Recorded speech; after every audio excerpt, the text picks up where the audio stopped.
Yeah. We live. Yeah. Yeah, man. Just let me get on to the show. Y'all want to share it? Alright, you can share it. I ain't got my device with me. Alright. My phone always charged on the end. We want to say good night to everyone. For those who tuning in now, Yep. welcome to DeBrief Show. We just gonna have a serious conversation today. Our conversations, I should say. Correct. But we're gonna ask you what's on your mind. Kind of what, kind of encompass everything. What's on your mind? What you're thinking about? Mm-hmm. Any topic you want to talk about. It's just myself, Kimar Safri, Kimar Stewart, Simon Allen here today. We're just gonna have that what's on your mind kind of conversation. Correct. Today. And we want that you join in with us and share what is on your mind for sure, and see how best we can all have a very robust conversation. Just give us a few moments while we share the links with the various persons. And we're in a different setting today. Kind of turn around the studio. So just give us a few minutes and we will share the link to all of those that are practically waiting for us to share the link. And then we will go from there. I think now is a good time to thank all the followers and all the persons who tune in faithfully every Wednesday and Saturday to see the program and to see who might be a special guest and what we're discussing. Yeah. So we want to thank all of you for sharing the link. We want to thank those persons who would have made contributions to all the discussions we would have had in the brief show. And the funny thing is, we actually passed 10 episodes. Today actually is 12 episodes. Oh, wonderful. So we actually moving Yeah, as it relates to the DeBrief Show, as it relates to the Correct. conversations. People are really liking it. We've surpassed well over, I think it is over 50,000 reaches. Nice. As well, of persons that we would have reached in our short time as well. So we have been really reaching. The engagement has been strong.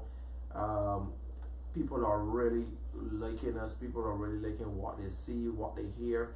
And they're commenting too. And they're commenting. And that's the whole thing about this program. It's not just about us. It's about your comments, your views. You share what are some of the solutions, some of your pet peeves, what you think could improve, and so on. Correct. Yeah. Correct. So we are grateful for the interaction that we're having. Yeah. So we just got to keep it up. Shows that these are really important, Simon. Where we as young people get to share our views. Oftentimes we don't get that spotlight. No. Oftentimes we don't get that moment to really share us, especially as us as future leaders.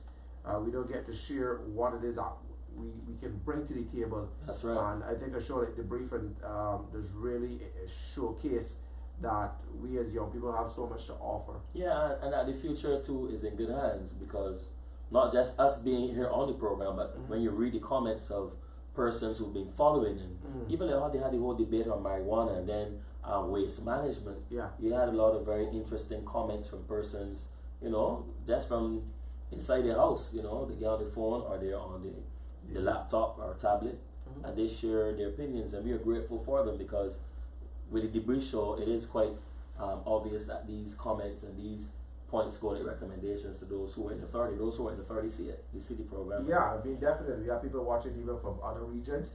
We have people watching from the political core here, the diplomatic core, and people stop us and say, hey guys, I like the show, I like what you guys bring in, I like the fact that you're talking about all sorts of things, not just about politics, but about social, like how we had Live Earth last Saturday, it was Wednesday. Yeah. So, we touched on a number of stuff. We had different people, that young guy, Bruce, that Bruce, was that powerful was touching, testimony. powerful, yeah. So the show has a lot to offer, and we will continue to offer all that we can. Next week we're looking forward to having like Peter Wickham on the show. Also looking forward to having Crystal Howell on the show. Another keen young persons again. Very bright mind. Yeah, Peter, you're not so young. But you're still bright. But you're bright for sure. So having people like that on the show brings substance to the show, and that's right. It really touches me when we really could sit and talk as men, different political class, different social class. So when you're the upper class, so I wish. We can talk and we can have a laugh, and we can put aside the differences just to bring the social problems, the political problems, religious problems, whatever is out there. That's right. Whatever is out there affecting us as society. And as I said, feel free to share with us today. Correct. What is on your mind? What is bothering you in today's society? And let's have a robust discussion Correct. on it. We just want to thank everybody that is on. You see here we have Natalie. Hi, Natalie. Hi, Natalie. And the world, you're always locked. Jermaine Beckford, you should be here. But yeah, so we have Daniel D'Souza. Hello, guys. Enjoying the show. I post your link to Care Social Network, Caroline. So thank you, Daniel D'Souza, a guy that has created another similar search engine. I think you could go on and connect with people and stuff like that. And there's another young person. Thanks, Daniel. You can even share and tell us a bit about it. We can talk about it. There's a social network that he has that you can go on and talk with your friends. Similar, not Facebook itself, but similar. And you can have things. I think that's something that as Caribbean people, you could connect the Caribbean people well on his portal. So Daniel, I do hope that it does go bigger and bigger. Yeah. And I hope that people could support it. You see the link on the page. Please click the link. Sign up for his Caribbean social network, Caribline, and go on there and have a membership. And Natalie, who is part of our group, and I'd love to see it tuning in, Natalie. Yeah, so today, guys, we want to talk about what's on your mind, some things that are bothering people, and we want to hear from you, the viewers. What is on your mind? We're here today with myself, Kimar Safri, Simon Allen, Kimar Stewart. The other guys are we have the money out at the men's meeting that is going on at the Family Planning Association for men, and they're talking about cancer today. Cancer in men. In men, and cause many times we just say that cancer appears in women, but it's cancer in men. So those who can go over to the Family Planning and listen to Fabian Sargent and those guys and his team, that would be good. We're just going to talk about a number of things what's on our mind, but we want to hear from you. So guys, what's on our minds? Well, you started you were talking a little bit about the Caribbean and the link. So that kind of just had my thoughts going, because I was just considering CARICOM and Barbados' role in CARICOM and even CSME made me think about it. I was wondering, are we as a nation exploiting or getting the most out of CARICOM as an island? Are we getting the benefits? Are we being the first? Are we pushing assisting in pushing the CARICOM agenda in Barbados? And how can we look to get the benefits from it? And I guess in a way that would tie back to business too. Right. I think we're going to get to the business talk a bit more, but even now, I think that my views on CARICOM is that I think that Barbados, we are trying our best to get more benefits in CARICOM. I think that we have contributed a lot to CARICOM, and we are grateful for all the support throughout the region, because as a Barbadian, I feel comfortable visiting all the islands. I don't have any problems entering any of our Caribbean Of course, neighbors. you go to perform. You don't have a problem. Who's going to put out a comedian? But when I go, it's not an issue, and the love that you receive among the people is good. Although we may have some differences in terms of how our cultural differences, there are a lot of things that bring us together as a region, in terms of music, in terms of our love for reggae and so on. But I'm just thinking that as an island, as a nation, is Barbados getting the bang for the buck out of CARICOM? Are we getting the most out of that experience? So that's just something that was on my mind. Right, Kimar. Well, I got to touch on CARICOM. I want to micro down CARICOM to the University of the West Indies. And I want to touch brief on a point, which is the UWI Guild. Guild of students. In recent years, the Guild has been made up of majority of non-national students. That's the UWI Field? Yes, UWI Field. Now, I know through other campuses, majority of the persons who make up the Guild are locals. And some reluctancy on behalf of Barbadian students to participate in Guild affairs. Right. Now, this week alone, the vice president of the Guild of Students was removed through a no confidence vote. Oh wow. She's also a Barbadian. And every year, Barbadians tend to have some type of issue or the other in servicing on the guild that is made up of majority non-national students. Now, I'm not saying it is you're saying from St. Vincent, and I'm not saying it is xenophobia, but it is obviously some type of friction that is going on as it relates to integrating on a personal level. But in a way, that has changed because years ago, when I was a little younger, I served on the guild. I was union chairperson, very briefly, but I was union chairperson. Back then, we had a big ruckus on campus. We had Red Wednesday. The president of the guild back then was Pernell Charles. Pernell Charles Jr. Yeah, Pernell Charles, I remember that. And, it was good. We had a mixture of Bajans, because we had a good set of Bajans represented on the guild. But I'm wondering now if the student body at KFL, do they actually compete, or should I say contest seats?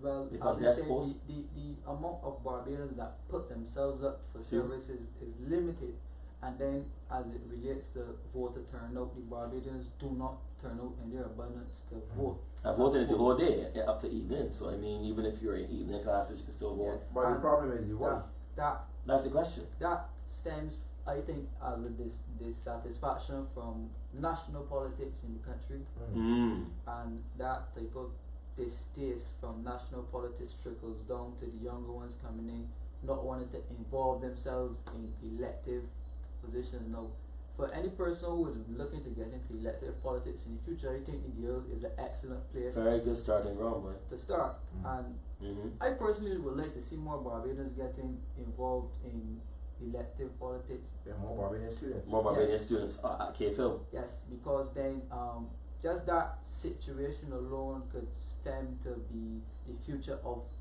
Barbados.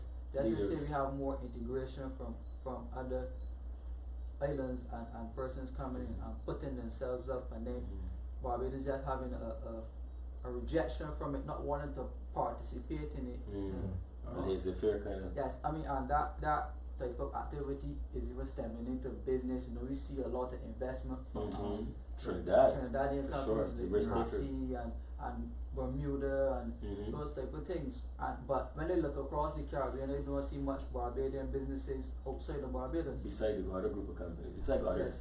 Jermaine is saying here that the guild is associated with a lot of stealing. That is a reality. And then he's saying, what is your guys' view on the state of affairs for youth in this country today? We can get to that, but I want to get back to the guild. Sorry, I mean to cut you. Again, we're talking about what's on your mind. We're just sharing what's on our mind. We want to hear from you what is on your mind, so that we can bring it. So if whatever is on your mind, we ask that you put it on here. Comments, and comment on it, and we will discuss it. We'll be sure and touch everything based on what's on your mind. So, right. Yeah. So with regards to the guild, you got different student associations, and I think that's where the mobilization of the voters come out. You got JSAT, you got the Jamaican Students Association, you got BSAT. What else you got? Vince. So you got a lot of, and what you will see is that from among those student councils, those bodies, those regional bodies, they're able to put forward people, they're able to support their candidates. And that's what we need to do. If we got a BSAT got to support its own leadership. BSAT is pretty low in terms of numbers of participation.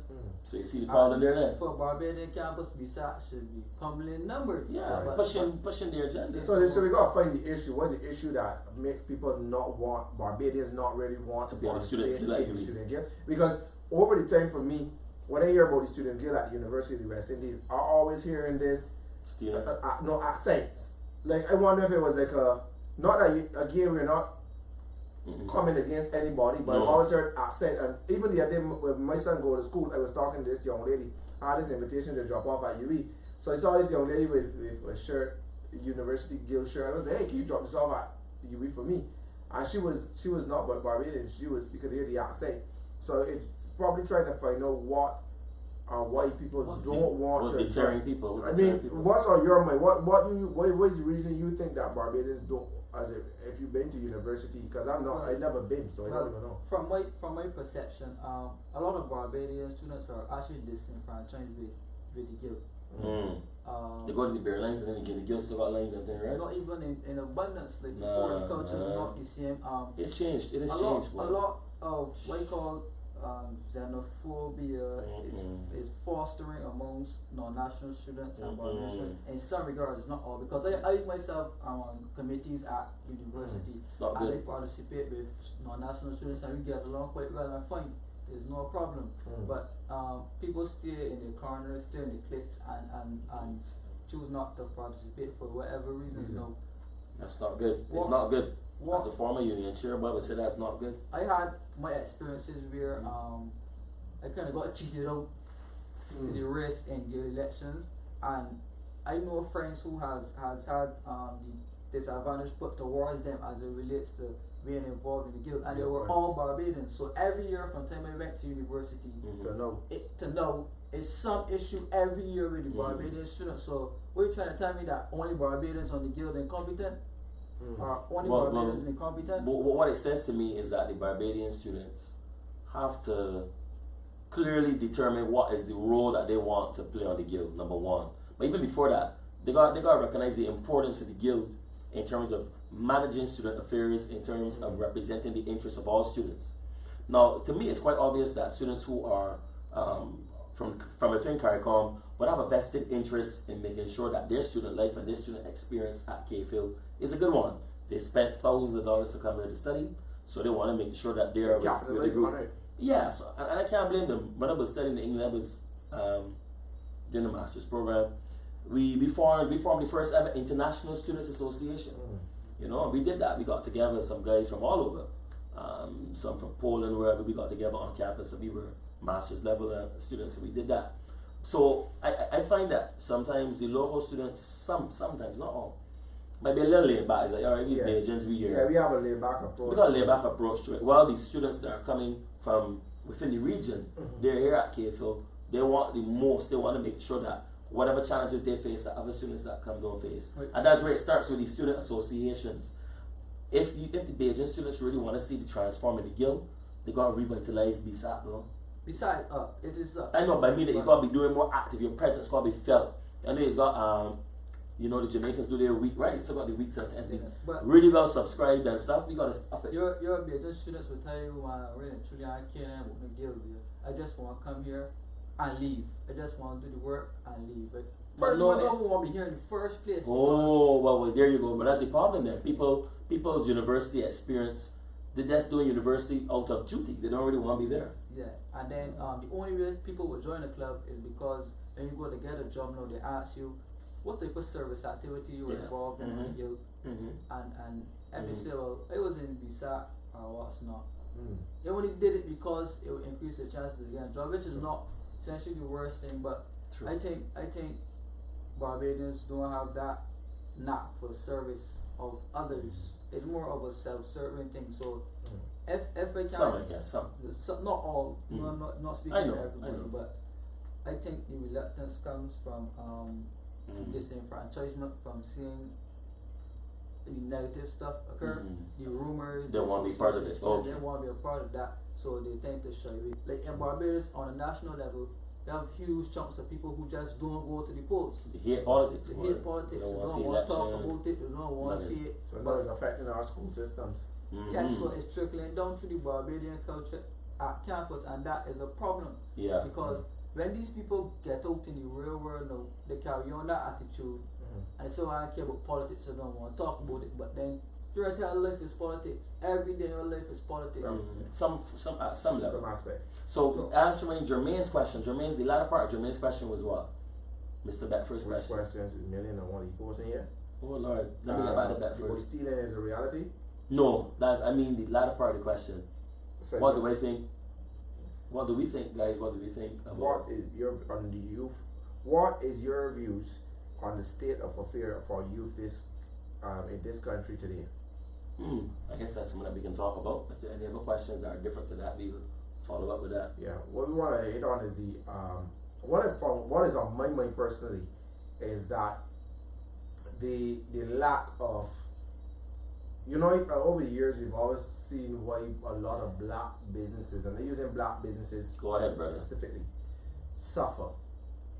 And like now because I doing a lot more work and using a lot more contractors and a lot more business people as it relates to my building and as it relates to my businesses over the years, I've found out why black businesses suffer.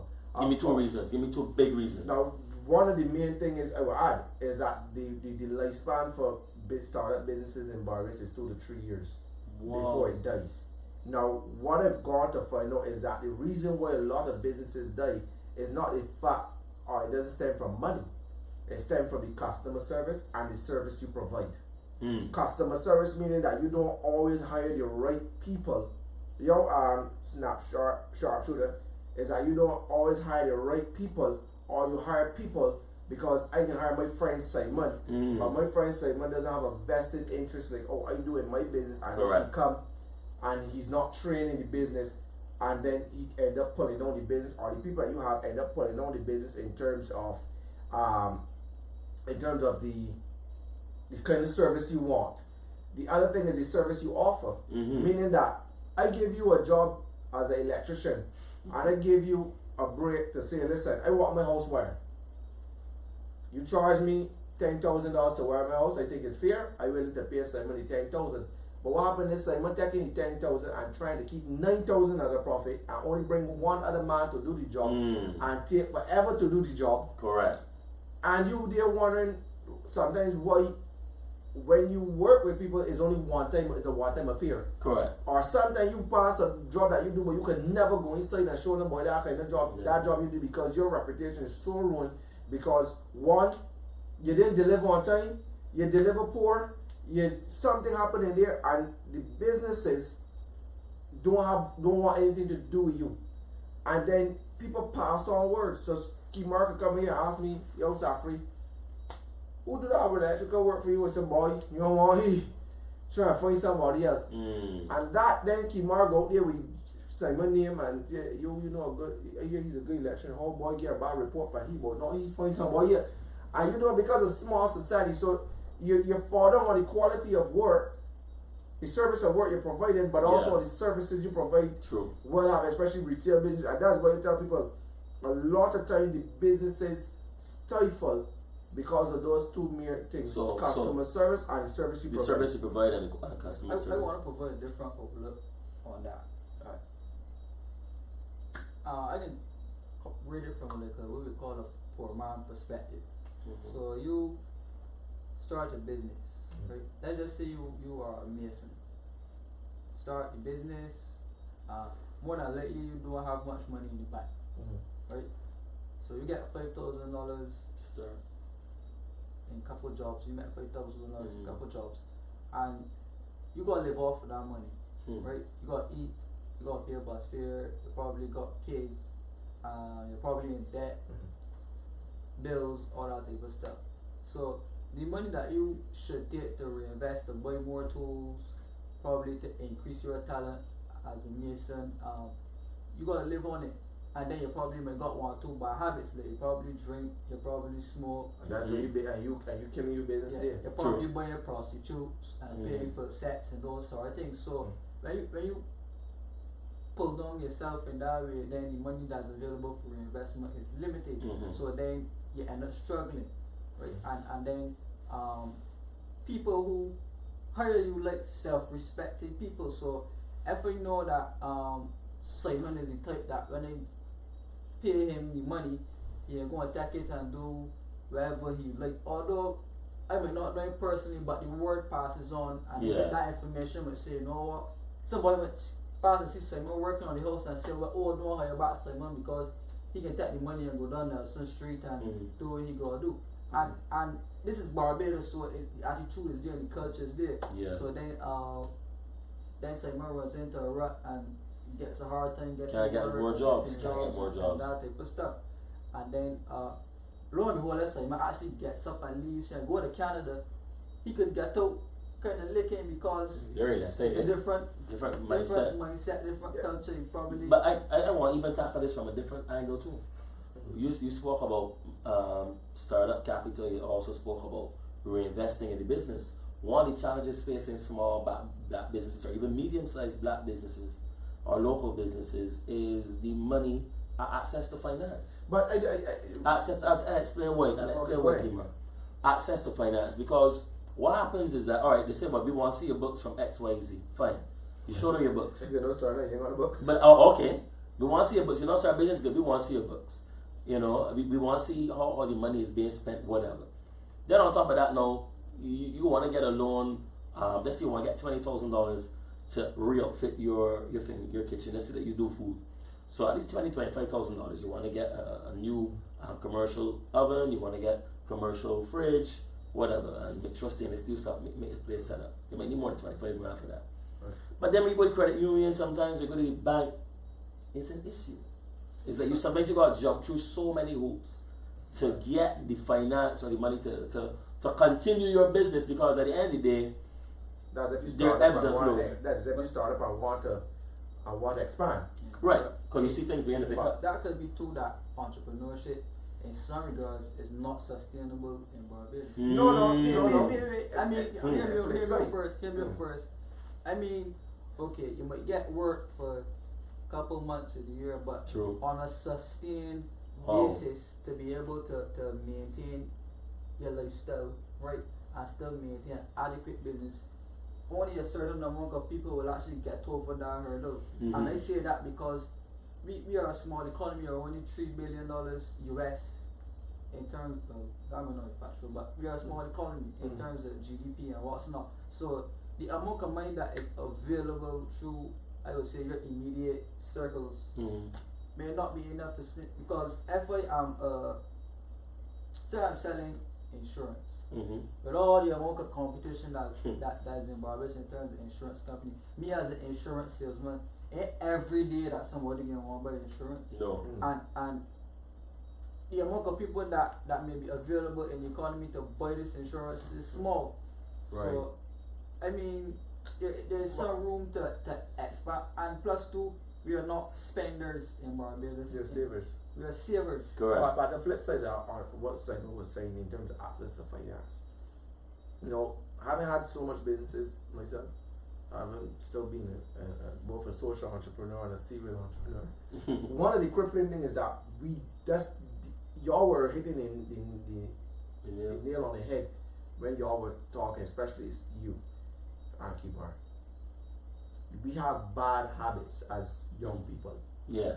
We have, I will call it stinking habits. Mm. When you get into business, the drinking cannot be at the Priority. same level No. as before. No, but Because the money in the business is supposed to be supporting you and your habits. gotta pay bills. You gotta tell yourself, if my business making $5,000 a month, how much of that is profit? So if my business after I pay back for stock and light, and I said, well, I clock in I clock Right. in, let's say $2,000 a month. Now you gotta tell yourself, out of $2,000, $500 may be all you can take for this month. That's if you're not at salary level yet, and the business could owe you to. So if I set my salary at $2,000 a month, but the business could only afford to pay me $500 this month, that means the business owe me $1,500 later. When it grows, you can always take it back. But that means that you have to live within a principle. It can't be the drink, it can't be smoking, it can't be partying, it can't be the sacrifices, it can't be the work club, wherever you want to go. Because you are billing. The reason why you would only take $2,000 even though you make the reason why you only take $500 even if you make a $2,000 profit is because you don't know next month's. That's right. So next month problem. So you gotta see everything that if 1,000 was your rent, you got your rent covered for that next month. Yeah, boy. And you have to put aside money as to save the business so the business doesn't cripple. Far too much time we want to make 5,000 and spend 4,500 and then next month we ain't got no money to buy stock, and then you find yourself borrowing. I had a guy one time, he doing construction on one of my building, and while doing construction they paid him up front for my work. He took the money, paid other people for work that he didn't get paid for yet, and then crippled my job. So you do. So we had to come do my job, I'll be fine it. You understand? Just because you owe other people, you owe them then that you're Right. working for me too. I didn't pay you. So you find that a lot of times the reason is that we don't have principles. We don't read the right books. We do the right things to make sure that when we start our businesses that we start it with a mindset, not capital. I remember when I had my first kitchen cleaning business, I had money. I had $100, and that would mean I had the money. And I took it and I bought some flyers.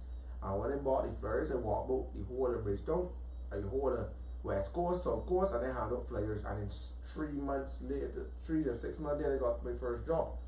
But when I got my first job, I did it so good that from there I had 139 businesses flying underneath me within a short time span, because I never took my money. When I get it, I said, "Game partying." I put it aside and I started to buy equipment. I never had enough for a loan.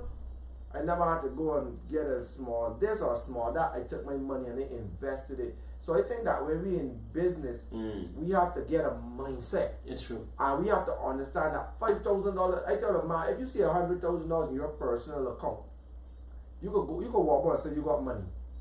But if you see $100,000 in your business account, do you got money? Because when you see that your bill for next month is $10,000, and then the bill for next month can be $12,000, just know that you only got about 8 months, because you know they say prison term is only 9 months. Just know you got a year worth of money. You got about 9 months of money. It's true. Now you touched on that. You said something that touched me, that we don't read the right books. So, but how can yes, but how can the educational system come into benefit in that regard as it relates to building young minds in the entrepreneurial sphere? And to continue on from that, I live close to a Muslim community right now, and I find that most Muslims who migrated into Barbados are very entrepreneurial minded. The smallest kid down. I remember going into one of their grocery stores and seeing a girl not more than 9-10 years working the cash register. But in Barbados, where we had old shops and back in times, I know you had to help out and do certain things in the business and what's not, but now we've taken the approach now to send our children to university to go and be a lawyer, go and be a doctor, which is okay in some sense, but that kind of took away from the entrepreneurial build in our communities, in our societies, because these Muslim communities, they don't send their kids in abundance to university. They keep the kids in the business field, involved in business, and they through that amass significant amounts of wealth in short space of time. And many Barbadians who have been struggling for years and years and years still ain't catch up to these fellows in the business perspective. So what can we do from a school perspective to try to mirror that type of behavior? And well, we definitely gotta teach entrepreneurship in schools. Yeah, and we gotta teach partnership too. I'll tell you why. Because sometimes I remember they had a $20 challenge among some of the school kids. They were $20, right? Which is good, but then again, it's up to how the students approach the challenge. Because my whole thing is that it may be easier for a group of friends to start a business than to have, let's say you got 30 students in a class, then expect 30 different business ideas to happen. That's not necessarily going to happen. It's not practical. It's not practical. But if you get the children in groups of 6, groups of 7, groups of 5, you come up with your business idea and you run it. You come together. Everybody has a different role to play. Somebody can design all the flyers and market them. Somebody can help with the preparation of the food or the service or whatever. Somebody can be the front person. When you have that, when you do that and you have these groups of children working together as entrepreneurs in a partnership, it may be a better experience for them than them going out by themselves to be a lone entrepreneur to change. Yeah, the DF has that where the groups get together, children get together, start their own businesses. So I think that does a good program. The boardroom, a classroom to boardroom is an initiative that is really good as well. We need to get more business people looking at those younger people and trying to work with them, because again, Barbados is an entrepreneur hub. We have a lot of businesses. We still have a lot of people creating, whether it be small the man on the street with the small trade, whatever it is, we have an entrepreneur mindset. I think that what we don't have is a business mindset, or we don't have a principal mindset, or we don't have the mindset of how do we create the wealth and how do we keep the wealth. You're not going to create wealth overnight. I'm not saying that doesn't happen. Black men is entrepreneurial journey. We have a lot of people, but we need to shape that. We need to bring that. We need to teach you money management. We need to teach you life skills. We need to teach you investment skills. Because a lot of people don't understand too that if you want to buy on the Barbados Stock Exchange, I mean, you don't have to have $1 million. You can go on, if you have $100 now and stocks are $3.50, you know how much stock that is that you got? Yeah. That might be like, what? Somebody could do the math. That's about like at least 50 shares, 50%, 50 shares that you have. When you get another $100 next month, you got another 100 to spare. Put in it, buy more investment. That way, that what you're going to do is more, you're ready dividends and share, that's more return. Yeah, so that's right. you can put it in that, you can put it in mutual funds. So there's so much thing that if you got $100 in your pocket, you could take, and what I do is open the doors to be around people that are business mindset. When they was coming up, when they sat at a table, when they add up the years at the table that I sat at, was almost 500 years of age.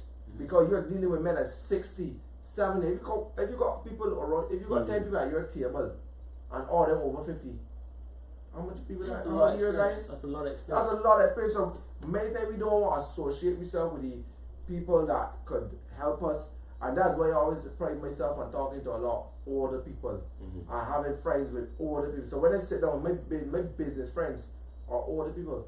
They come to me as a young man for innovative ideas, futuristic ideas. Right. I go to them on how to start up ideas and how to maintain and how to discipline myself.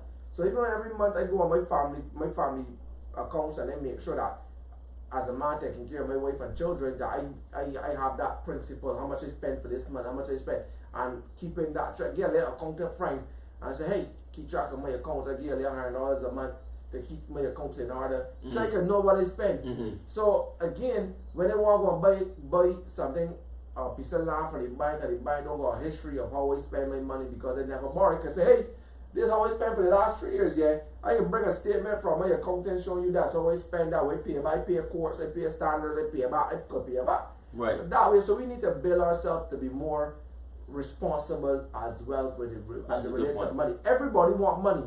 Everybody doesn't know how to control money. That's it. Everybody want to get done, but they might not know what about the catch. Yeah, but that's a question too. My question is this too, and it goes back. Jeremy and I have a wife and 3 children. Barbarians don't know that. I understand you can't be single for the rest of your life as like you. Yes, sir. That's a man preference, but what I wanted to say, I have a wife and 3 children. So. What I wanted to say was that the cultural differences between black people, Indians, and white people. Yeah, so we got different culture now. No, it's still a business. But still we a got business. Culture. Yeah, because the reason why I say that is that there's some that argue, there's some from this school of thought that would say that wealth is still a new concept to black people. In the sense that we don't have the generational wealth that other groups would have experienced. Like where you may have among the Indians and among some white families who could see generational wealth. Oh, great grandfather was the owner of this, then my father owned this, and it comes down. That's not to excuse white or black entrepreneurs can't perform well and do well. But we do have some good, outstanding young black entrepreneurs right now, both male and female. Well, I mean, that's going to yes. I still think there's some myth as it relates to black wealth.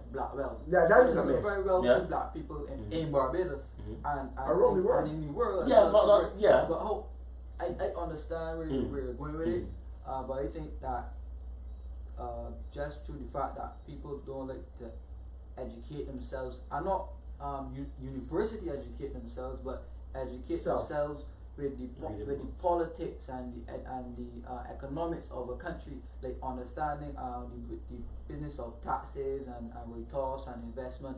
And if you really study the tax laws of a country, you might not be a accountant or economist or what's not, but it's in straightforward English there to help you. And if you have find people that can help you, and realize that if you have a business that the laws favor you, so why not go and incorporate a business and do your spend through the business, build up a rapport over 3-4 years, so that when you go to the bank, you're able to borrow money off of your own personal spending. Correct. But it is just that we engage in wasteful initiatives. So as clothes, opposed to clothes and shoes, you you go and buy an $80,000 car, and if you understand wealth and you build on the wealth, you know that a car depreciates in over time. But if you understand, you probably was a millionaire. You like 2 times and over. You didn't even know. And then you know.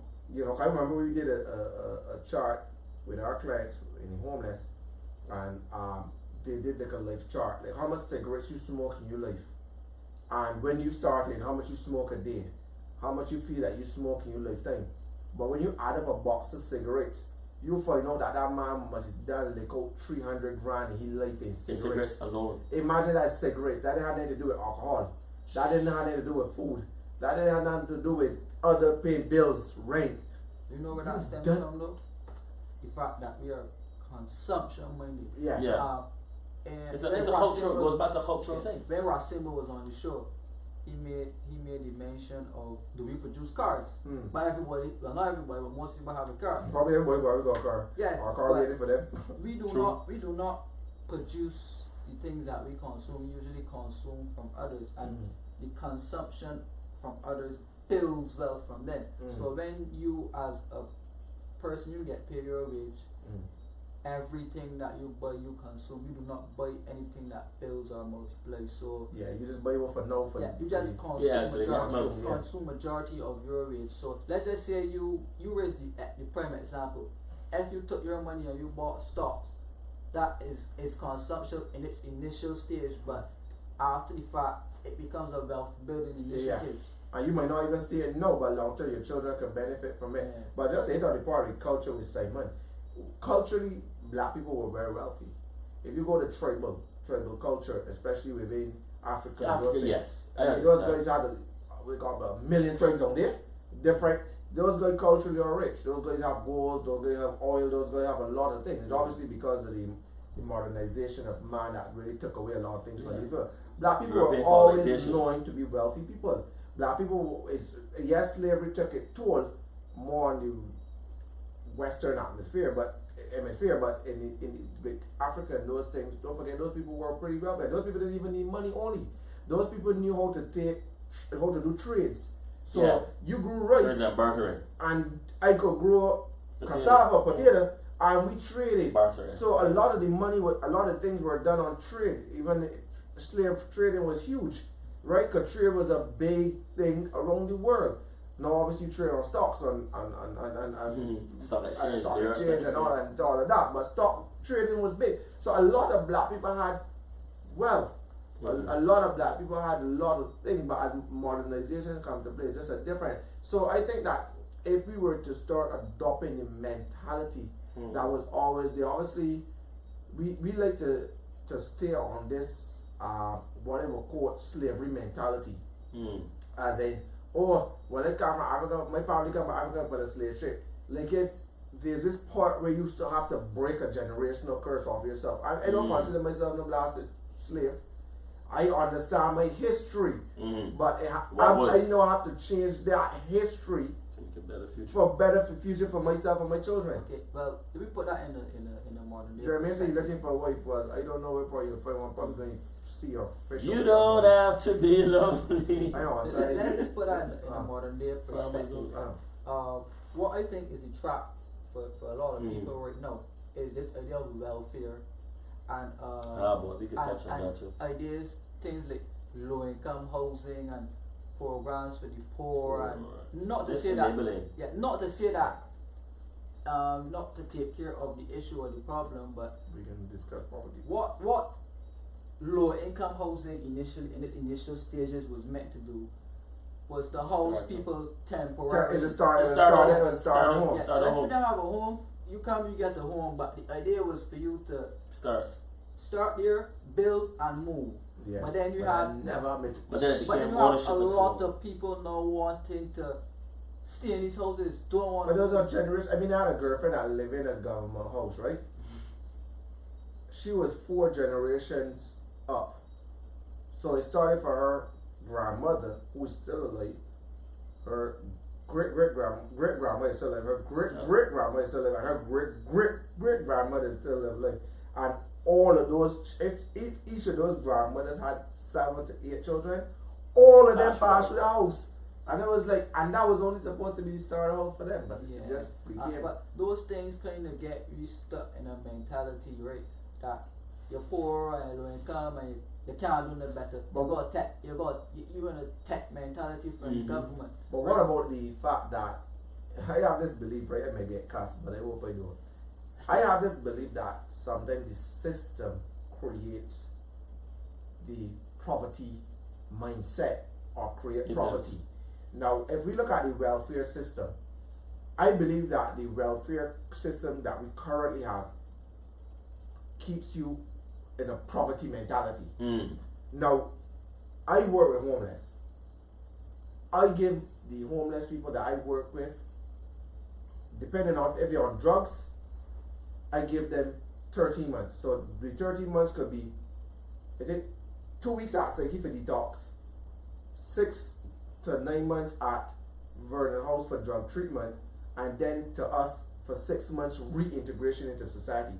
So within, that's 13 or 14 months, within under 15 months, let's say, the homeless will be back on their feet, right? Under 15 months. Now I know people that are in the welfare system for 10 years. Can't get over it. 15 years. It's a cycle. And then when they come out to a feeding in the square or wherever you're feeding, they got this mentality that you have to feed me. They got this mentality that their shoes burst out. You have to give me a pair of shoes. They've been enabled. And they've been enabled. So again, the system have created where the system should have said, I'm going to put you, and I said before and I said again publicly on this show, the welfare needs to change its name. That should be named the Social Development Agency, where you're developing people to go forward and become independent. And it has to have a time frame. That if you come to welfare, I give you 6 months help, but there's an officer assigned to develop you to get you out of the state that you're in and back into society, so you can contribute to taxes that can get back into the welfare.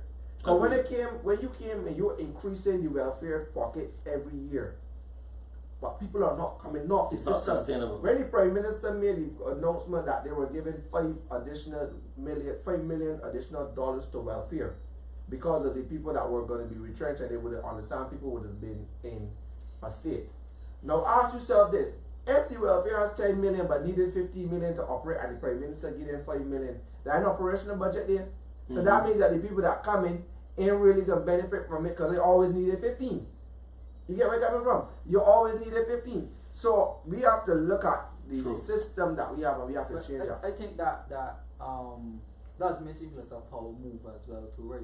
It be political move. Political yes, move. Political move. We need to, as we made the point, understand that politics influences a lot of our lives. So if me as a politician decides to revamp the welfare system to try to change it, they're going to face good disdain, and that actually weakens my power. That's true. Right. But you realize that a lot of people know, not the cross, but a lot of people know are not so much in the gimme no more. No. Years ago, that was with grandmother, we think to say, well, give me a piece of land, I can vote for you.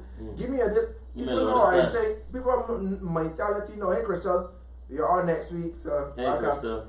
People know are in empowering mentality. True. That if you give me a job, I can take care of myself. Because the 500 you will give me to whatever, because run no quick. My child need pamper every day. Correct. So the mentality that me and you grandmother are all we had politically that you give me to vote is not so much prevalent in the young people. So basically, based on what would have been said so far with regards to the mentality, one thing I guess we agree on then is that poverty is a mindset. There's a mentality. There's a culture of poverty that happens within certain communities where you have generations living in poverty, some by choice, some because of circumstance. But the reality of it is that unless we find creative ways, but they are creative, and that's where now, or should I say, unless we expose those people who are living in poverty to those creative ways of but not that. Sorry, man, that is that it have existed. This is one of my biggest challenges, and I want to address it in my speech coming up for the launch of the homeless.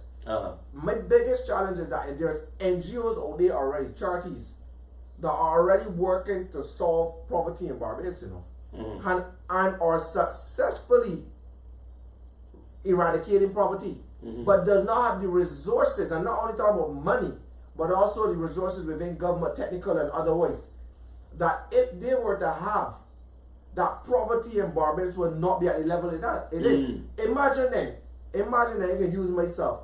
Now I've dealt with over 760 cases of homelessness in Barbados in 10 years. Imagine then if Kimo Safri did not have the Barbados Vagrants or Homeless Society, you would currently have about 760 something people on the streets of Barbados right now. Where would they go? Where would they be helped? Now, because of the organization, 78% of those people are not on the streets. So there are people out there that know how to get rid of poverty and get rid of and how to reduce poverty.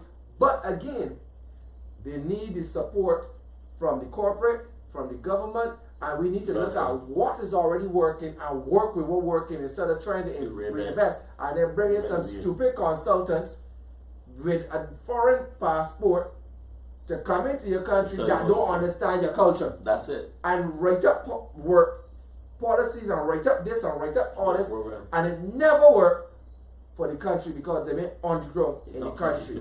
Christian is saying Simon is on the right track, re-exposing people to other ways of creating wealth. That's Crystal. Yeah, true, Crystal. My thing too, sometimes I understand you and she's correct, but I too am involved in charity, entrepreneurial and professionals trying to build business development and what's not. And most of the time when you try to expose and educate and try to turn people onto another life, people are more, they try to shy away and try to turn their backs on what could be beneficial to them and keep themselves within the trap mentality and mindset. And then too, a lot of propaganda and a lot of information is peddled. Miscommunication. Yeah, from older generations, and then to sometimes our mothers and our fathers and our grandmothers in our immediate environments. When you try to uplift yourself above a certain level, their pessimism comes and try to downpress and downplay innovative ideas and kill your spirit. I mean, people could say don't mind that, but it's a reality. Yeah, for it's a reality. I also negativity drives me. But you're different, Kimar. I'll tell you something, right? I ain't gonna cut you. Don't think. We have a big fear of failure in Barbados, in the sense that people, rather than, and that's why some small business fail too, rather than support the man down the street that is sell bread or sell the girl that is do here or whatever. Some people say, me, I want he get rich off of me. And there's some people who are waiting in the sidelines to collapse and say, you know, I know he didn't get through with that. I know he didn't fail. So we got to change that mindset. And then to we celebrate failures, not success. We pom-poms and beat drums and say, man, you know you're never good, you're always gonna feel. I know where you. I tell people many times, like, I know I do what I do. With the homeless, I know be recognized all over the world. You are a but no, person. But hear this. People, let me mess up once. You won't forget it? People will forget the good, the hundreds of homeless they took off the streets. People will forget all that just to ransack you. It's true. Because they just waited. I mean, when I left school, I got kicked out of school within like the last month of school. I don't remember the principal made it notable that I would never step foot on the school compound as long as she's principal. And she was principal for 10 years after that school. And for 10 years, I went into every secondary school in Barbados and speak. I never went to my secondary school because all she waited for was a negative. All she had about me was a negative impression. But in the 10 years, like she was waiting for me to feel in that 10 years. Like she was waiting to hear me get locked up for thieving or hear me get locked up for shooting somebody. But in 10 years, she never had it. So imagine that coming from your mother or your father, day to day, your uncle. Every day you wake up and somebody telling you the failure and you're good. So you conditioned in that mentality for 10 years. You could only think that way. You could only think negative, and then through your negative thinking, you meet on other people who think negative as well. Okay, but how can we bring people from that? You know, that's what I say. I think we train entrepreneurship, or we train culture, or we train a lot of things so wrong. It is all conditioned on the mind. It is all conditioned on how you were socialized, how your culture is. How like for me, I'm Jamaican by birth. So when I came here, my culture is different. When I was coming here in Jamaica, like for example, I was going to school and school class, and I was saying, she just be talking, and I'm like, "Bumba clock, what's that you say?" And I would get beat. I was like, how you could beat me for saying bumper claw or blood claw, and I was getting beat in school. But in Jamaica, that was just a normal slang. So the culture became so different. So how do we condition people? And I think that that's something that we have to look at. You see, I so wish the day come that we stop teaching people, like, I can teach you to be an entrepreneur, but we don't get in here. True. And recondition, we want you here to think like a businessman. But that's where mentorship comes in. You said that you're around. Sometimes mentors don't come to you. Sometimes you gotta go and find your mentor. Yeah. And that's another thing too.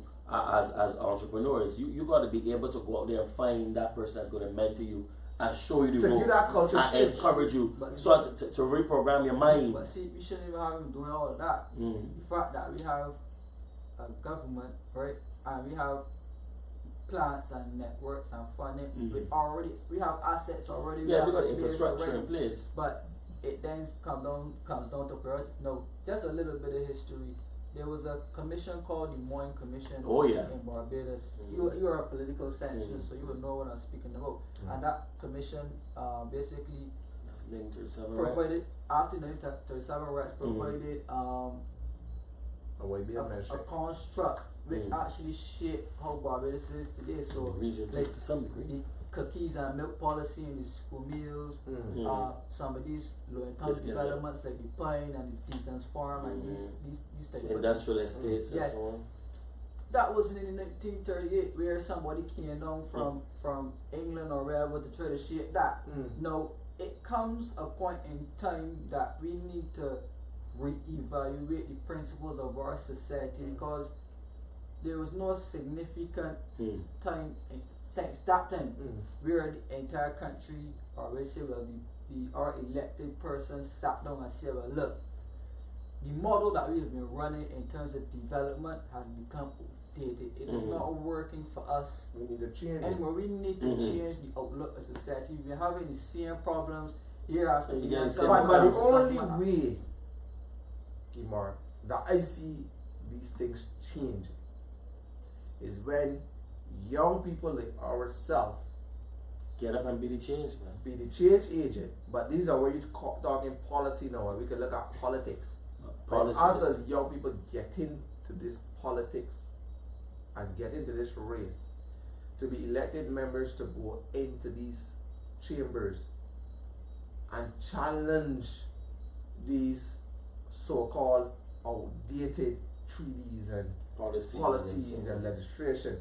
Because what we may be calling, we still have people that are of a political class.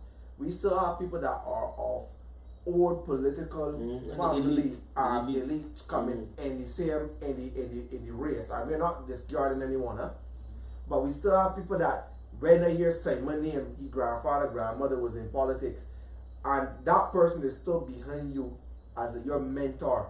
So when that mind is conditioned, it's still conditioned in that favor of that person. Well, and we need to change, and that's the only way we as young people can change it. But this comes by and any philosopher will tell you this. It comes to revolution. Not necessarily violent revolution, but how you mean revolution? No barbarian Simon going to protest. No, it doesn't even have to be. It doesn't even have to be protest. But you make a statement. But does that work? We had a lot of revolutions in the Caribbean. I went to a panel discussion yesterday. We spoke about the Grenada Revolution. We had the Cuban Revolution. That's right. As well, right? So a revolutionary policy? The Caribbean is not immune to revolution. True. Yeah, but if we Barbados had revolutions before. Yeah, the 30 March. I must say it's a revolution. No, I said at 20,000 March, that didn't change that, eh? That didn't change that. No, wait. Last administration. Even like that, like to have a labor movement join with the government to march against a government. I mean, but did it work? But that negates the fact. But if these are facets of history, which goes down in the books, this goes down in the books, because this is twice that something like that happened. Yes, on a major scale. For political science students and for students of history, these are see the the type, trends. yes, these are the type of things that pops up that you are able to sit down and document and write about, and in 2050 and those type of You look years, back at it. you look back and say, well, this time occurred on But And it's a remember cycle. that Barbados to a culture, we turn this back into all we saying. Barbados culture is not one unless it bothers me, unless it affects me. But you would not get the support. Right, but what we do, what we say about Bajans, we really understand the power in democracy and voting. You see, voting, when a Bajan is ready for you, they will wait for you at the polls and they will give you the X. Your party will know that, you. Simon. A vote for me is okay. A vote for me is just like a peaceful protest. It's a big, but it sends a big. I mean, the last election sent a big signal. To me, Yeah. a voting is okay. Voting Yes, it is. I agree. But the players, the economic players don't change. The True. power still remains if it is status quo. Yeah, It's status quo again. Right, that we were saying earlier. That's right. That if young people with young minds, and I'm glad to see it as it relates to even this administration, that young people like the Messiahs and Crystal Haynes and And the Crystal Senate. Drakes and all of those young people that In the are Senate, now a part of the Senate, that are more young creative minds. I'm not taking away that the older folks are not creative, but what I'm just saying is that we have some young blood. Lisa Cummings. she's still a fairly young person as well. So Tony Moore, she's still another young person. So we have some young mind, and that is what we need to be able to challenge the mind of some of the older folks. And to bring new ideas. Because you Like, can't talk about the future without talking about young people or new ideas. you shouldn't. In some cases people do, but you shouldn't. And that is where we need to be. Exactly. This forceful kind of youth, respectfully forceful, because sometimes they see us as youth, we're forceful, but we're not respectful. And we need to be this unionized youth body. That I'm not talking about, because we know we got the BYDCE and all of those. I'm talking about we are much older youth than what they're charging, because they can cut us off probably at 30. Yeah, and so you ain't ready. So you know, you don't qualify. So at the end of the day, you still have this adults youth type that have a different focus than that, and we are the ones that need to champion a lot of different stuff. And too much time I'm seeing that the youth, I know Jeremy wanted to touch on it, that the youth in itself are not being engaged. Between 6 hours, 5 hours, what I've found too is that the issues affecting, my issues have changed over time as a young person, older younger person, yes. And that sounds strange. Between 16 to 25, my worldview and my perspective was different than being now over 30, going heading towards 40. Kind of slowly. Heading towards 40 kind of slowly. My worldview has changed, and I heard a woman even today when we had our session. There was a lady that was asking, what is there now for the young person? You don't fall in the catchment between 16 to 30 anymore. You don't fall in that catchment. What programs are there for you? Because I mean, at the same time too, there's some young people who only really begin to reach their full potential in their early 30s. Sadly, before then they weren't really serious, or the opportunities that present themselves, where do they fall in? So I think that's where you have to be creative in terms of reaching people like that, you know, in the 30s and so on, to get them invested in Barbados and recognize, well, hey, look, this is your country, and depending on what you do and what you try to achieve for the country, right? You know, the country going forward, you're the wheels that driving the country. Look at it this way. My fundamental issue with this type of democracy that we practice in Barbados is that our people do not organize themselves well outside of the political system. So if you look at things like the Black Power movement and the Black Panther movement, these were civil organizations who organized themselves well enough. They had good attorneys and judges and bankers and you know, they organized themselves well. And they agitated for what they want. So if you look at any civil rights movement, they sat and they drafted what type of legislation they wanted, what type of policies they wanted. Constitutional amendments. Yeah, what type of amendments they wanted, and they put their position out there. But we as people, we as Barbadians, we as Caribbean people, we sit and say, well, we want bombarded. Correct, but no, the problem is the government ain't talking to me. We don't see with MP. We don't hear with MP. So what are you doing about it? So my thing is, you have an unrealistic view that you have an unrealistic view that the MP and the minister can come and knock at 10,000 houses, or 5,000, 10,000 people, to ask each person individually have a personal relationship. What is your opinion on this? What is your point of view? My thing is, we need to organize civil organizations. So for us, if we wanted to agitate government in a certain position, we organize ourselves, we get our attorneys, we get our people, draft a legislation, go down to the parliament and say, well, hey, we put this position and we want it debated. Agreed. If the government decides to negate the fact, then there are provisions within the constitution that we can use to agitate to get that. Yeah, in a legal way. Sean Rollins is saying that's a very important point. Many organizations focus more on 18 to 30 age.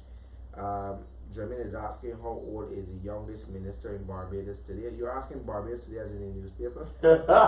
You bad. The youngest minister, I don't know who's the youngest minister or senator? I know senator, probably sure. Damien Sands will be the youngest. Damien Sands is the youngest senator possible. Youngest senator. Youngest minister will be Dwight, something? No, boy. Marsha. Kurt. No, man, Dwight, young. No, strong, man. Strong, young. Strong in 43, man. No, but Kurt is just about Kurt 47. 40, yeah. I mean, Okay. but again, that doesn't. Don't worry. My friend, right? I have a friend in Tobago, and he's just my age, 30, right? And he is the youngest member of parliament in Tobago. Oh, nice. And when I saw Farley ran for his district, How you really felt about it? You were I like, felt good because he was young, just like how I felt when I saw Kimar in the political race. I really felt good. If I had certain things in order, I would have been in that race with him. I'll probably against him. But the whole idea is that young people need to get in these things, especially when we are people that people look up to. You see, we don't sometimes know that the value we carry based on what people see in us. Sometimes we don't see it. everybody can see it, but there's some people that you touch. Sometimes you don't see it. Yeah, for that sure. you have a Sometimes value. feel bad, boy. That people were saying, boy, I wish I would just get politics. The way this man sung, the way this man could turn around things. You're proving yourself. You're not like some people. You're not waiting to get into politics to prove yourself, but you're proving. I mean, I've had people walk up to me and say, boy, get into politics. Yeah. Because you turn around things. You can see that when you get in it. So there are people that are waiting on people like us to be not in. Yes. But then we do an injustice to ourselves and we do an injustice to people. We have to analyze. I'm not saying if this is really but take we the risk. want. Take the risk. Get into here. But you see, because we're back to what we said about Yui, and I get tied back into what we're saying now. You know, we were saying that the Barbadian students don't seem to be that active. Sorry, Jermaine is saying, why are there no 21-year-old minister? Jermaine, why didn't you run when you were 21? So you could have become a minister. But at the end time, they were the youngest. Right. If there would have been a switch in the political. Thompson was the future. youngest minister. I think they're No. David Thompson. You were what were you? I was 23. 23. If you had a political switch, or if Kimar had won his seat, he would have been the youngest MP. So there was a possibility, wrong party. There would have been a possibility if Kimar was in the race, but again, people that were obviously you have to know the time of the season and the hour too. So right, but what I'm saying is that a lot of young people in Barbados, a fair amount, even the students at UWI, some of the young people, they don't have an interest in politics because that's one thing that people tell me, oh, politics is a dirty game. Man, listen, at the end of the day, politics, being a politician builds character. In the sense that you got a strong character to deal with it, because people are going to talk about you. Yeah, but I know that. But there's some people, at the end of the day, if you go through life not expecting to meet opposition, you're fooling yourself. People will always have different viewpoints. People have different perspectives about you. If 10 people come in the room, 2 might say they don't like Simon, the other 8 might say they like me. So I go with the majority. And that's how you have to approach it. No, I think they have political ambitions. And But they have the will. But it is a type of inertia in the Barbadian culture that does not foster young people to get into politics. My experience in getting into politics were curse words, discouragement. What you don't want to sit down. You mother didn't want you. Oh, shoot. This is a big man game. But what about all it? of these And you took that things, negative and made it positive. But You need to stick with me. I'll tell you how to throw all them in garbage. I did, But I did here's the thing. successfully. I think naturally too, I don't know if you guys ever look at it that way. Naturally too, people are afraid of politics and anything. When I say politics and anything, I'm not talking about alright. Let's say that three of us here were to be chosen as the next head of a party. Now, it doesn't have to be a political party. We just start in a group. The politics in it is which one of us is going to be the head. And Kimar, we just say, let's do a vote. Kimar said, nah, boy, I can't do this politic thing. But you can't just select Simon be the leader, you be the chairman, you understand? So the people are afraid for the politics in things. So now, because everything has a political tie to it, rather be politics as in government and the race, or politics that governs everyday thing, people are afraid of it. We voted. You were talking about the university and the voting and the referendum of the vice president.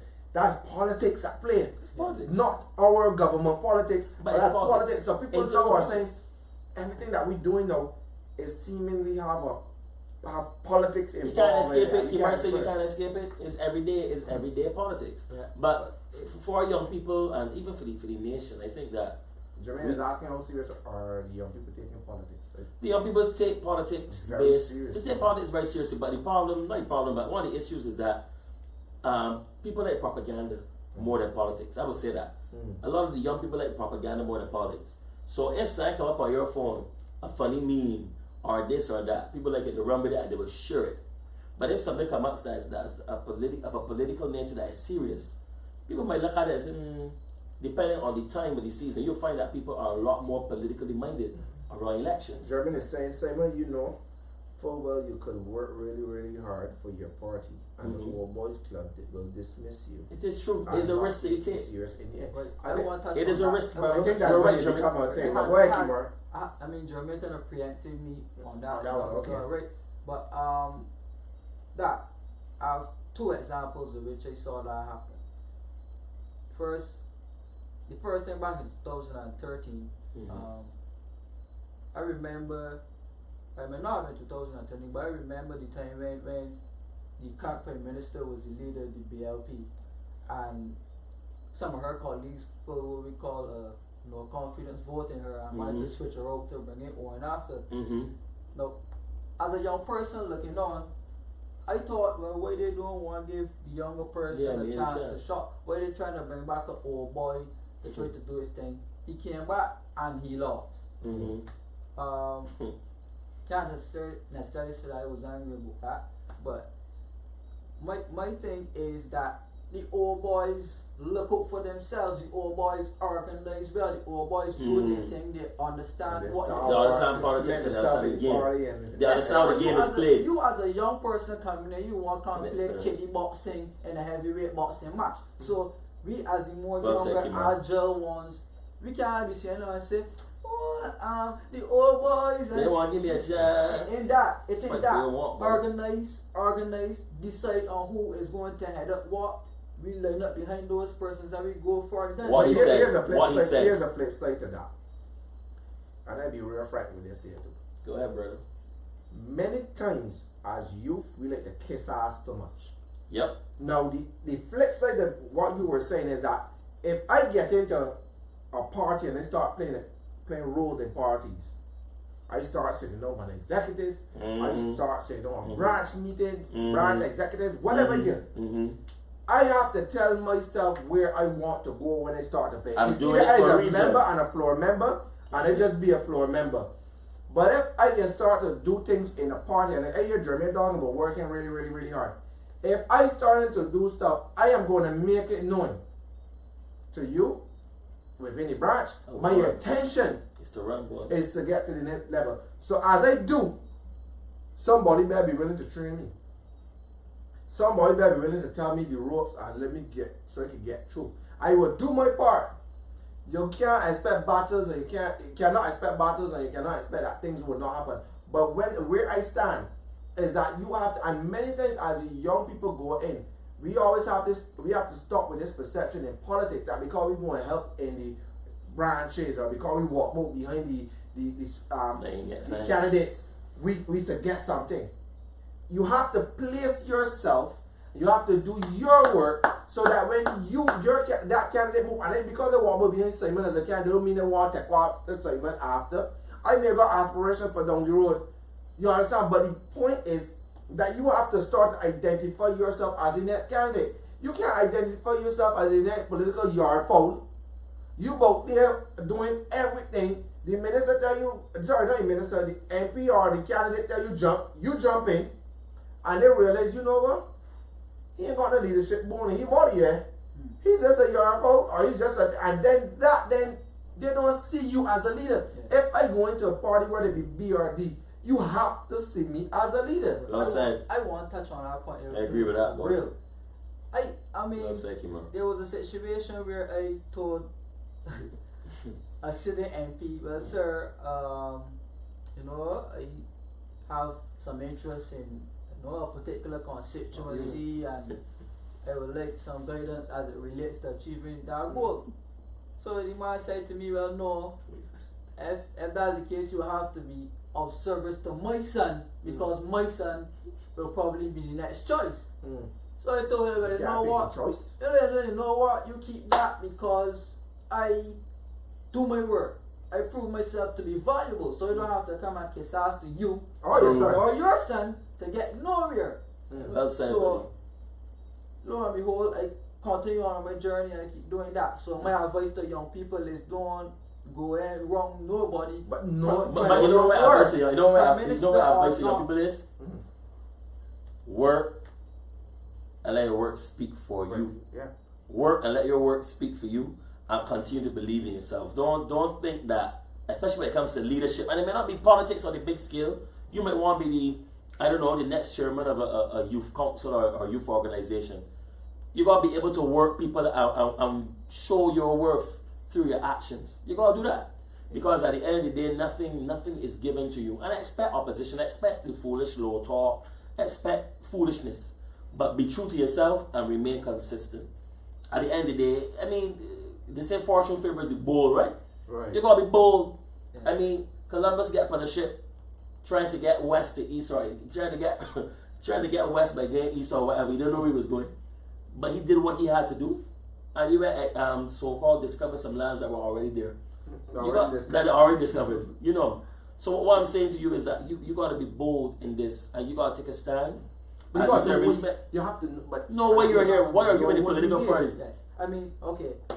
I know your value and your worth. Yeah, boys. Know your value and your worth. Persons may have some disdain as it relates to the former Prime Minister from North Shore. But I had a conversation one time with him, and he said something to me that stuck with me, that was very, very important. He said, coming into politics, you must have an ideal. And that ideal is for you to get somewhere. You just don't want to come into politics to be any old politician, because it's expendable. Yeah. Who are you in the politics of Barbados? Are you just another MP who's dependent on the government for a living, or are you Kimara Safri, are you a change maker? Created change in Barbados through the Barbados Vagrants and Homeland Society, and you bring a value and an ideal of yourself to politics? Correct. Now, if you occupy the MP's chair, it is Kimara Safri, the MP. And when you leave politics, you will continue to be Kimara Safri, and being an MP does not make it or consume your life. And that better advice stuck for me, because like right now we have MPs who are just MPs. That's it. Take away the MP role from them, and there's nothing wrong. Never do nothing. Never do nothing. Yeah, but that's all about politics. Is all about opportunity too, and sometimes, depending on the strength of the leader, everybody get in. You know, so that's what happens. Politics is like that. It's opportunity as well, because you may not be the strongest person, or you may not have the strongest profile or whatever, But if you were the right team at the right time, We had all the stars Yeah, aligned the together. last election. we had That's the last right. election, but That's right, a what I'm little telling you. history, so let's go back. In the earlier times with Sir Cameron Tudor and Errol Barrow and C.P. Smith and those guys, Yep. and Bree St. John Mhm. and those type Adams of and guys, them fellas. Adams, they were team heavy. Those were team in the days when people spoke BLP or DLP, they referred to a set of persons, Yeah, people, So, man. so Team. DLP still refer to Barrow. strong Mhm. persons, right? Persons, man. And those are the type of True.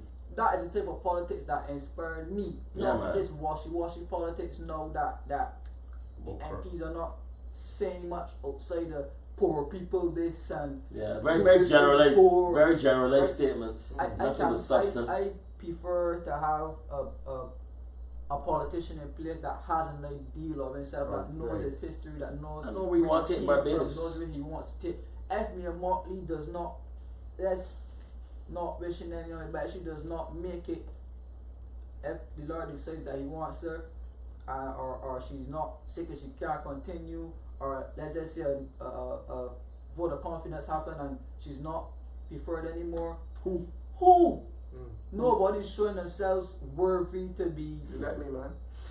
Well, if you prove yourself worthy, that is possible. Correct. What I'm saying is, right now, we cannot sit and clearly identify a person beyond the Prime Minister amongst these people to say, well, this is the man here. Or the woman. I see one or two characters I would Characters. person. I have my preference too as to who I would yeah. select. But what I'm saying is, these persons are not putting Putting themselves out there. putting themselves. That might be eternal, more internal. Which is why I kind of limit what I was going to say. Correct. But the person is not.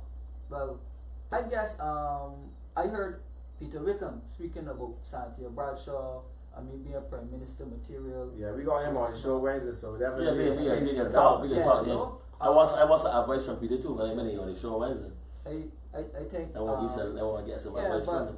what I'm saying is, back in the times with the elder politicians, we could Statesman. yes, we could clearly identify, well, if not Barrow, There's this man, everybody. if not that man, This man. man. But then Easy. I want that. Easy. I want that to be the mentality of people towards us as young people. That they can say, I can see you as a leadership, I can see you as future, I can see you as the future MP Prime Minister. While it may be great that we have to have succession plans, we have to have a deputy. I believe we should have a deputy by now. If it is big, large cabinet, we should have had a deputy at By least. far the largest ever. George Yeah. Payne is usually the He's deputy. no, He's he's back, the yeah. acting. Acting. But what I'm just saying is that I'm starting to have acted already too. I mean, it's a branch of acted already. But I'm just saying that they should have been, so that they see the line of succession, and we know clearly as Barbados. If just like Thompson, when he died, we didn't know what had been thing, and being that Prime Minister Stewart at the time was the most advanced, I think then he would be fit the position. But obviously, that for me right now, I would love to see a deputy, so that I know who my next leader is in case the leader had to fall out ill or whatever. Yeah. But at the same time, I would just like to see that we as young people, Take a keen start interest. taking a keen interest. Yeah. I take a keen interest in politics. I was not so much impressed in politics till I really started to vote, and this past election was the most interesting election I've ever been You in. really piqued your Anybody- interest. You People really piqued your interested interest. in it. I was a part of it. I could say I helped turn around the history of Barbados. Huh? You I have to write history? Yeah, because I have voted out the Democratic Yeah, and Party. if you proud of that, Very proud, very proud. let me talk later. Very proud to vote out those bunch. No, but I'm just saying. But I'm still very open to the You fact that better our new party. We're still open to see the new Democratic Party and seeing none of the 16 that I have on my list, and seeing fairly new But you faces. don't think that is a little bit unreasonable? No. Unrealistic to No. see, not to see. Wait, just- Birds of a feather flock together. Nah, you can't say that. I don't agree with that at hold all. on. Okay. Not that I'm advocating the return of anybody, but what I'm saying is, Not realistic. I'm advocating no return of let's anything. Let's be realistic. Let's be realistic. Is there anyone out of the 16 that has any type of merit or worth or did anything that was commendable. I mean, for 10 years, you mean you may see nothing good? I'm not saying I didn't see anything good in some of them. If I was to look at the return of some of the Democratic Party members, I have a very slim list, and that list does not go past 2 persons. So yes, there are but again, my list may be a list that says, okay, based on what I saw public life, this person was good. I don't know if that person dictated corruption as a quote unquote, saying that the team was made up of. Because again, you have to remember something. People are not just looking at the fact that you have 1 or 2 names, but that group is branded. Yes. So I'm just saying, even that's why I said birds of a feather flock. And my mother said, you sit down with dogs, you get fleas.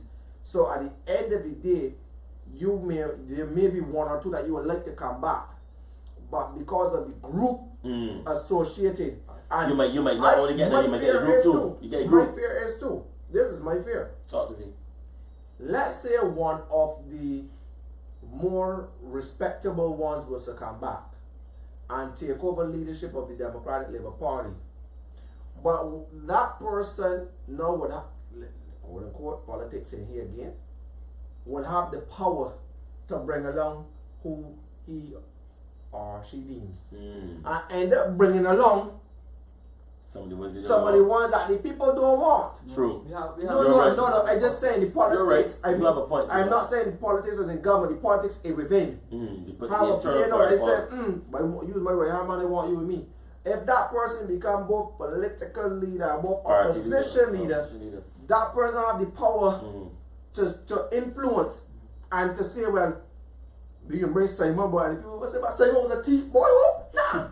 Again, now that person has the ability to bring that party down to a level. So I'm just saying, I'm careful that I don't really personally want to see any of them at this point, because you don't know. It's too much risk. It's too much of a risk, because you don't know if that person is quote unquote a part of the corruption team versus, because we all knew when we saw Donville that we all had him quote unquote as could be the next potential leader. Definitely. But at the same time now is alleged that bribery and all of those took place.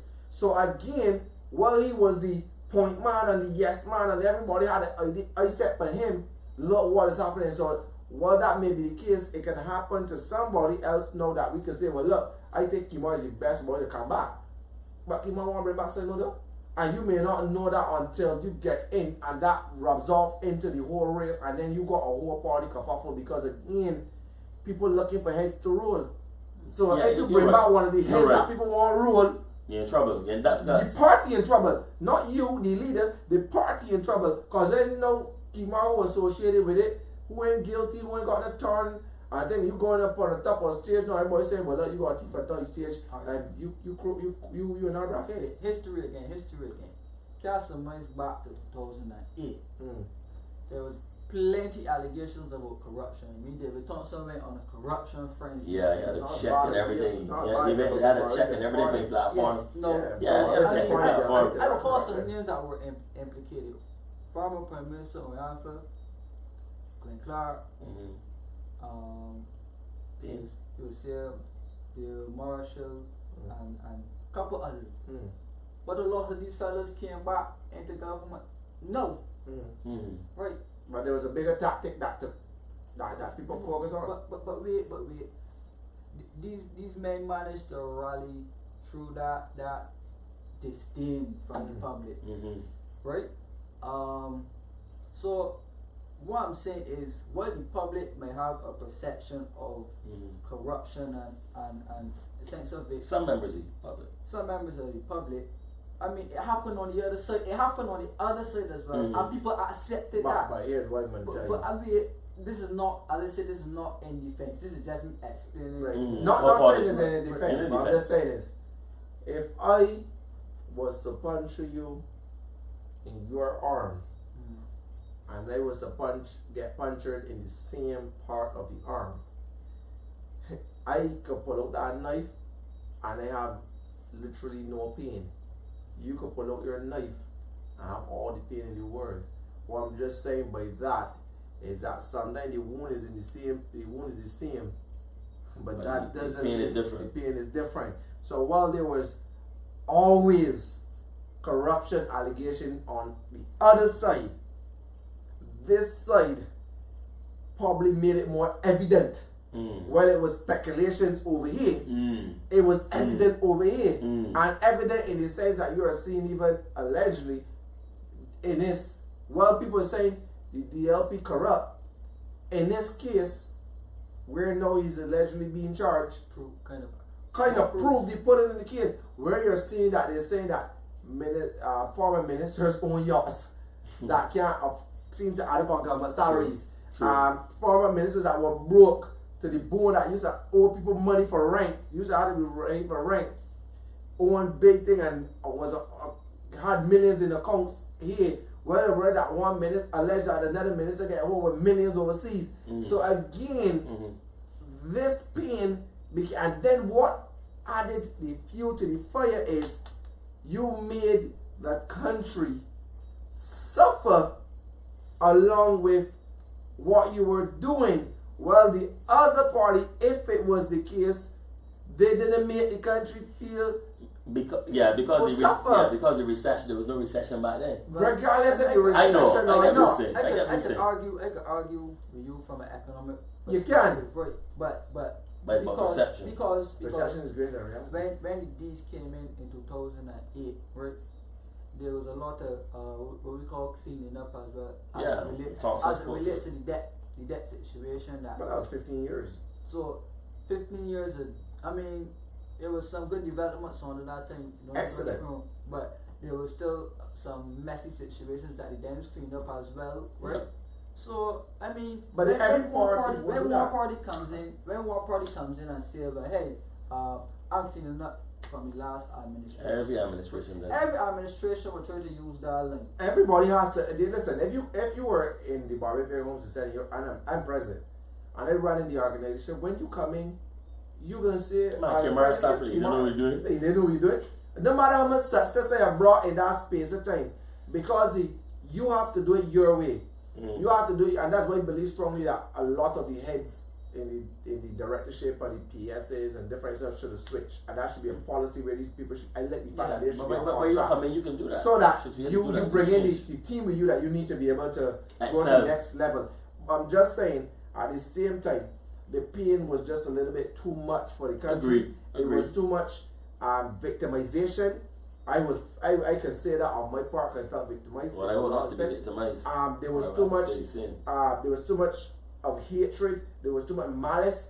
There was too much selfishness, and that I think that sometimes that at points of time that the former ministers started to look at it as a themselves and not really look at the fact that you're helping a broader picture. So if you hear that Kimar, don't make the homeless suffer.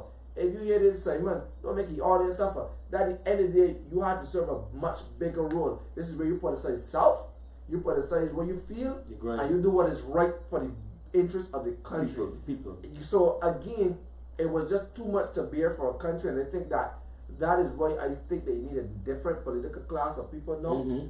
From the DLP side, but I also think that they need to be. I've seen it that there's a different political class of people with the Barbados Labour Party, because 20 or 21 of the members are new. So and that was enriching. Yes, you have the deal, you have the Glencoe, you have the Topping, and you have the Prime Minister herself. Cynthia. You have Cynthia, but with that handful. That's all you can say. All the slates are new. And so you need to know that you have to look at what won over the people. Yes, they may have made 20 people that have been on the allegation with the former or administration on corruption. But remember, there's only about 3 in this current administration. Could be about 3 or 4 existing. Well, your party, you can't bring back 20 of your former people to run. It's true. You have to minimize it. Even if you bring it back, you have to minimize the risk. I know that. Or you have to minimize the numbers. So if 10 people want to come back, that's still too much. But But as Brother mentioned while being on the show, it's not that anybody flying in or flying back. You gotta go through the process. You have to write the party letter. We understand all of that, but we also know that things are playing. The people that left the party are not fly by nights. They are people with status. People that are what we would consider stalwarts. There are people that still have their own cliques on the executives. There are things that we listen.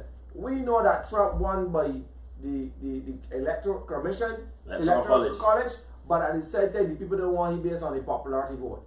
But yet, the people don't want Hillary. Totally.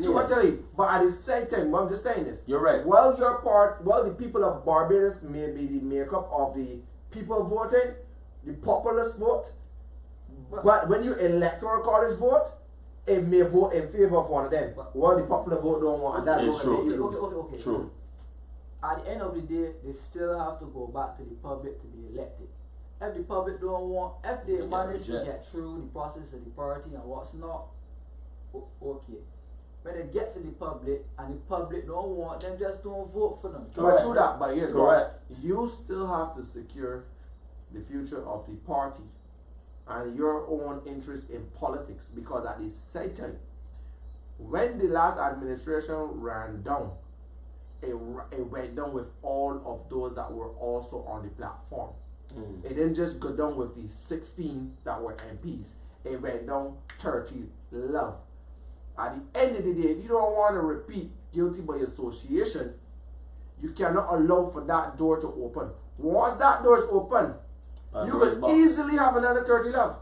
Because, as I say, if I see Simon walking about with a thief, I can tell myself Simon is a thief. That is how Barbadian mentality is.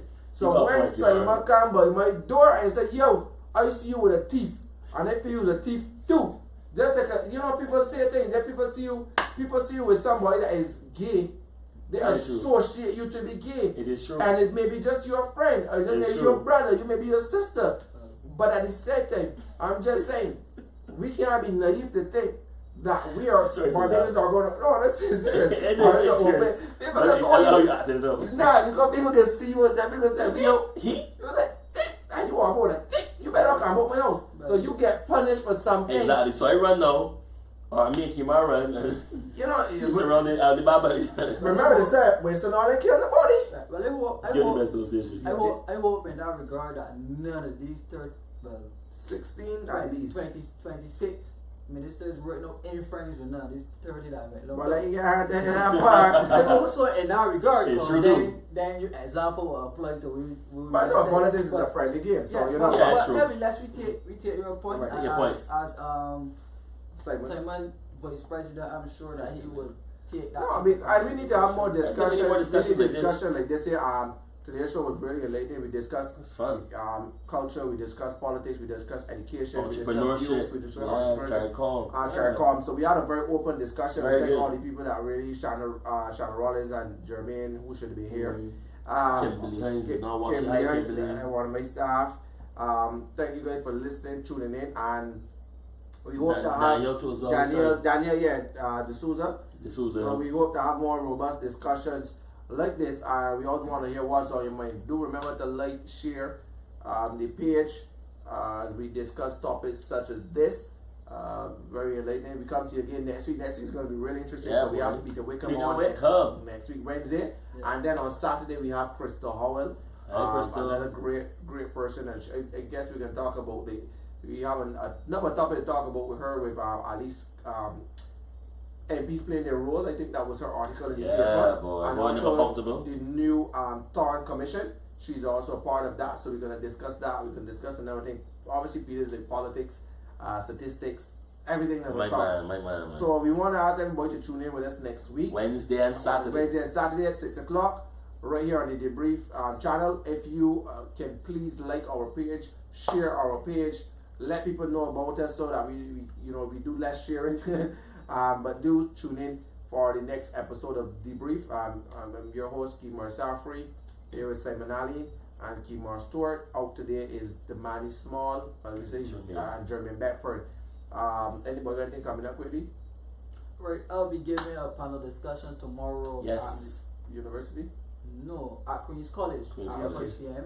on understanding medicinal marijuana. I'm the moderator. Same as the moderator, and the panelists will be a representative from the Barbados Association of Medical Yeah, the president is that Dr. Arnold De Silva. Dr. De Silva. and a representative from the Barbados Pharmaceutical Association, Bandelia Serrano. Mhm. So if you can join us tomorrow, Is it live or no? We might. I think they will try to. Please stream get the it. DLP to have proper live streaming system. I will say here. Come, you're coming to do it? Killing me. Yeah, Queen's College School. Yeah, so that's it. So go to support if you can. It's not DLP, right? But there's a branch. It's It's a branch, okay. It's a But branch. all are invited. All invited, okay. To the panel discussion. All are invited. And I don't think I have anything coming up. So, guys, we want to give it a wrap. We thank everyone for Thank tuning you. in, for watching, for keeping us steady. Again, tune in. Feel free to watch over the episodes. I think we're up to 12 now. We appreciate all the support, guys. Thank you. One time, we have a good and wonderful night.